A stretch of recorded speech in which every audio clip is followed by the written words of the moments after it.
The most important thing I would say is to configure the SQL Server Express.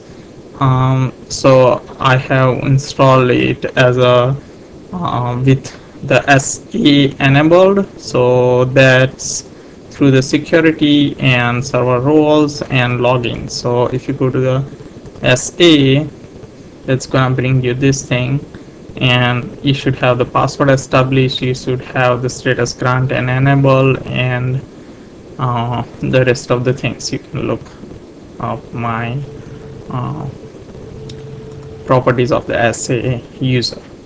And the another very important thing is to configure the SQL server. So SQL configuration manager, and if you go to the SQL configuration manager, then you have to make sure that you go to the SQL server network configuration, go to the protocols, and you enable TCP/IP. So you right click on it and you hit the enable button.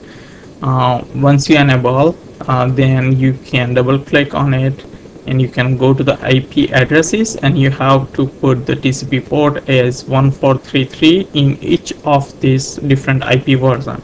So see, everywhere I have put 1433 everywhere over here, so that this SQL server is exposed on this port, and any query can run on this particular TCP/IP port. So once you have done all this, you have to go to the SQL Server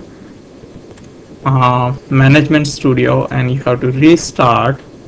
So you have to restart the SQL Server, and it's gonna ask you several times.